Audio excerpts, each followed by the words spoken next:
today I wanted to present to you the bladder flow. And the bladder flow, and let's just start by holding our index finger. The quick hold for bladder flow is holding the index finger. And sometimes when we get a lot of emotions going and they're not processed, and it can be older trauma, then they can cause disharmony in the body. And the index finger harmonizes the emotion of fear and anxiety. And today, in this day and age, we hear a lot about fear and anxiety. Also a lot in young people, and then older people going through the changes of life, or just being stressed from world issues or work or whatever. Fear is the main cause today for disharmony, and the bladder flow is a wonderful flow to harmonize fear and anxiety, but also to help the back, the neck, the hips, the legs, all kinds of different things. So we'll move through that. And let's just take 3 breaths, because the fingers are so important. And the fingers is something that we can really hold anywhere and anytime for a few moments. And you don't have to hold it up like I am today. You can drop it in your lap, or just place it. You can even place it on your heart chakra or on your umbilicus area. So let's just take 3 breaths here to get the energy moving. And what we listen for is a pulsation that comes from every location that we will be holding. Comes a pulsation, and so when we hold it gently, we feel this slight pulsation, which is the movement of energy. So let's just focus on that, and feeling your breath becoming a little bit deeper, dropping your shoulders, and just feeling for this pulsation. Bring awareness to the feeling of this, because this is when you start to feel the movement of energy. Sometimes it takes a little bit of practice to feel it, but if you have been practicing for a long time, and I see students here that have been practicing for a long time, and welcome Anna also. Hello, nice to see you. We feel it immediately. We feel the pulsation and this energy movement. And if you're just starting, then you may need to shift your awareness, not to worry about it at all, because it's there anyway. So it's just really tuning into it. And then let's hold the other index finger. And also feeling the difference between, is the right side fuller or the left side fuller? The right finger or the left finger? Which one feels more comfortable? The right side tells us about our lifestyle, very much of today. And the left side of our body tells us about older and genetic projects. So right here, by holding the fingers, we can already learn what's going on in our lives, in our bodies. And that is really what the art of Jin Shin is about. It's about getting to know yourself so that you can help yourself in this very simple way. The fingers are very, very powerful. And we see people holding fingers anyway, like babies suck their thumbs. They're naturally harmonizing their energy. And so do we. We hold our fingers, or we see fingers talking, sticking out, or pointing, or thumbs sticking out. That tells us something about which energy is asking for help. So let's get into the bladder flow. And the bladder flow, it's in the Art of Jin Shin book, which is the self-help book. And it's also in the core. So I'm going to work from the core today. And if you don't have them, then that's fine. Just remember the first step of the flow. So it will get the whole flow moving. So let's place our hands on the 12.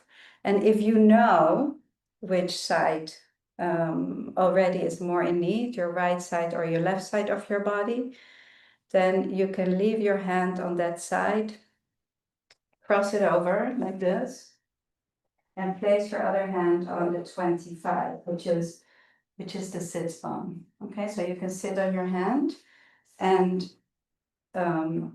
like this. So you're holding 12, and 25. So this first step is dynamic. By the way, if this is not comfortable for you, you can also cross it over like this.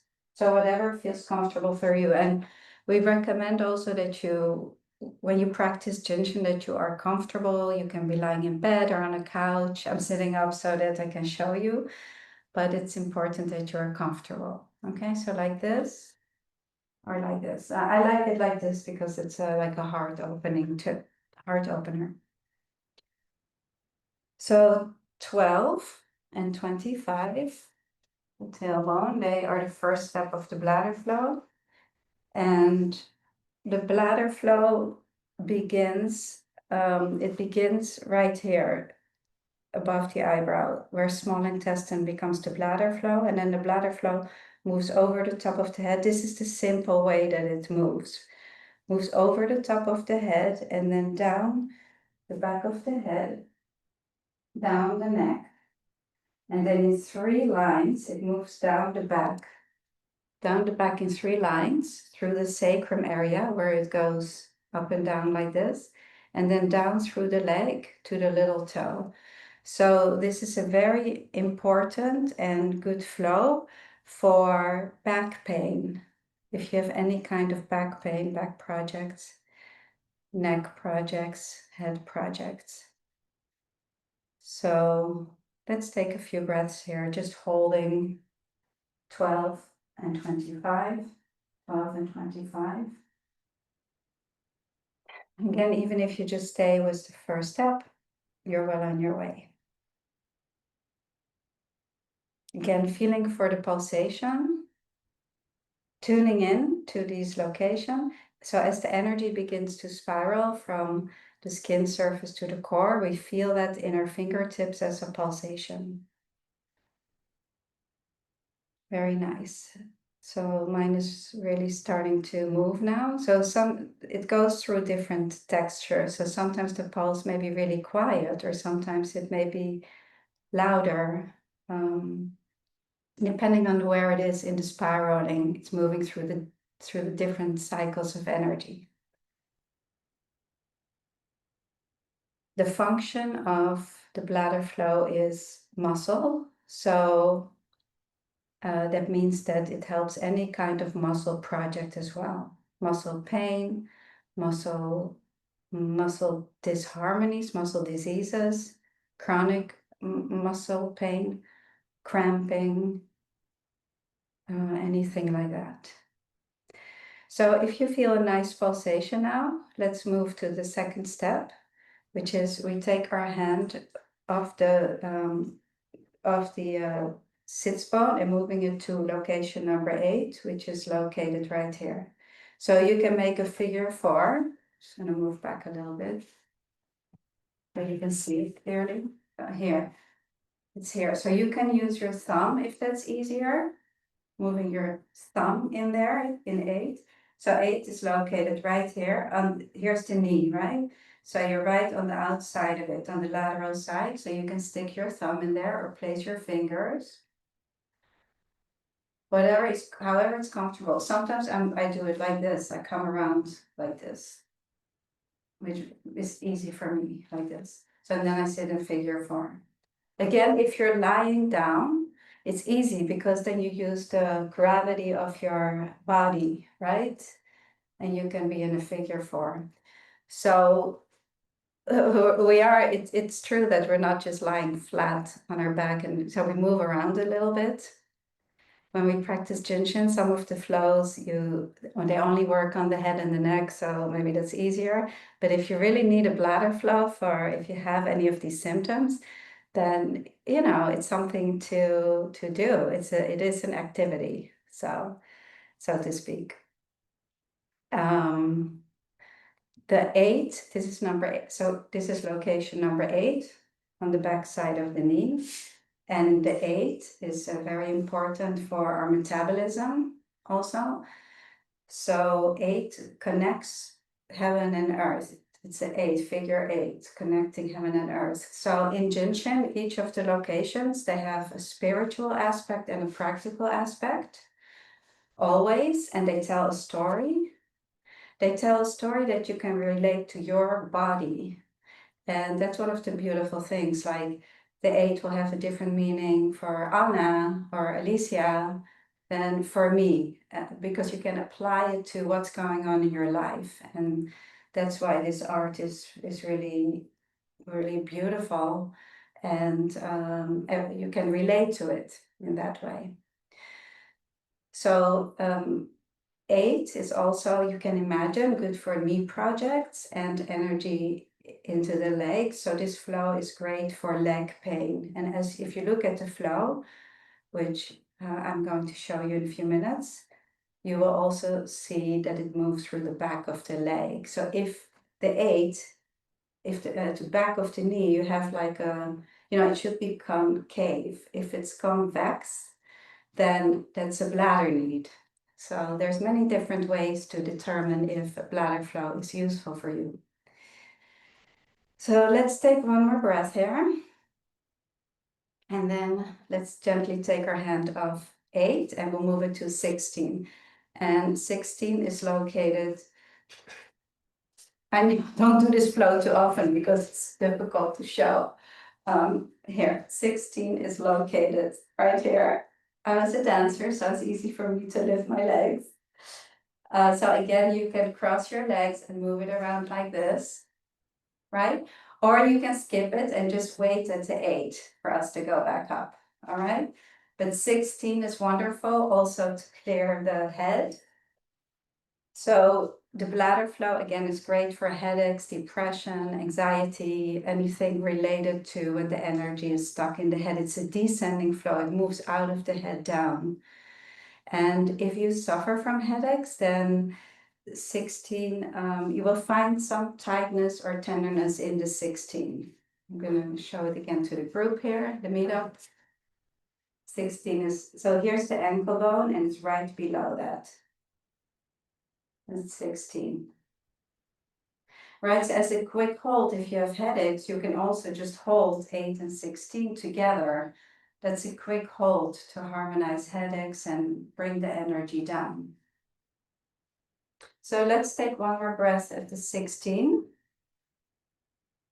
And then we'll move up. We're going to move up the back. So place your hand on the same side. Two. I had a little bit of tightness in my 2, so I'm going to add the 2, which is not necessarily right here in the book. I'm just going to add it, but the next step is 23. So if you don't have any tightness in your 2, then just move right to the 23, which is located here. And 23 is a very important location. It's the only one on the 4th cycle of energy, which in Jin Shin we call a depth. And if you are new to this art, I'm talking a lot, and some of it will go right over your head, like the bladder flow does, right over your head, which is totally fine. Because, some students have been studying for years, and so they like to hear all this information. But all you need to know is to use your hands and listen for pulse and get into the breath. That's all we really need to know, and how we need to practice. All the rest is extra. It's the icing on the cake, which can be delicious, but sometimes a lot. Very nice. So 23. So if you've moved from 2 up to 23, 23 is harmonizing things like obsessive compulsive behavior, fears, kidney projects, waistline projects. Let me see. So many different things. This is a great flow for skin project, deep skin projects like eczema.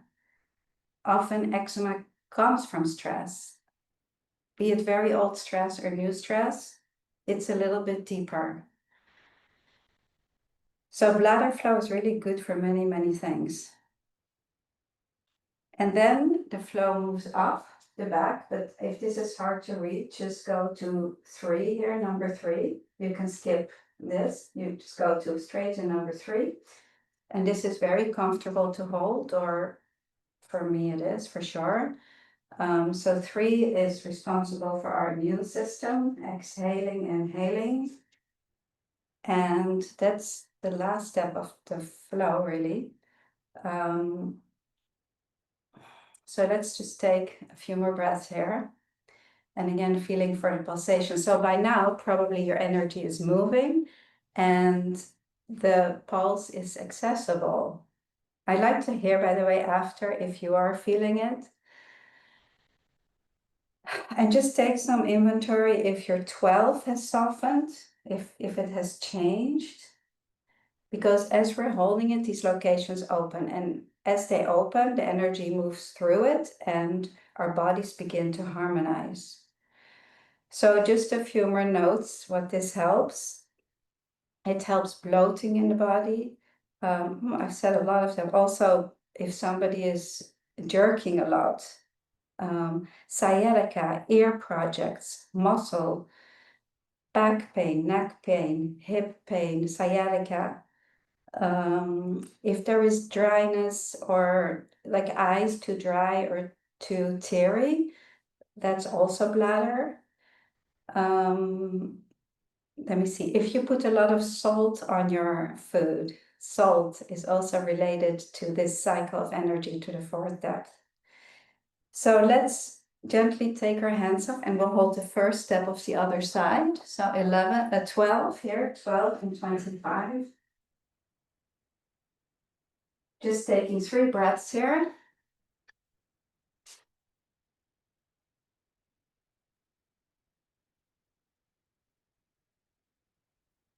By now, your energy, I'm sure it's moving by now, and you will feel the pulsation. If not, then just practice again later today or tomorrow, and at some point you will feel the pulsation. That's our indicator of how the energy is moving through our bodies. So gently let go, and let's practice one mudra. We'll hold with this hand or with your other hand, whatever feels comfortable, holding the thumb, the index, and part of the middle finger. So we're including the index finger here. So the mudras are beautiful hand gestures that stem also from ancient traditions, and they have a spiritual meaning. We see them on a lot of Buddhas. And so the mudras were the beginning of Jinshin Jitsu. It's what Master Jiramarai did when he was ill and what him got started in creating this beautiful art. So I'm going to stay on for a few more minutes here with the meetup group and sign off on Facebook. Thank you for joining, and I'll see you tomorrow at 10 for Wellness Wednesday. And we have the Ghent workshop soon in a few hours. The workshop, the study circle, and tomorrow morning the Singapore study circle. So I'm looking forward to seeing many of you, and have a wonderful day. And for the meetup group, hello. And if you are new, do you have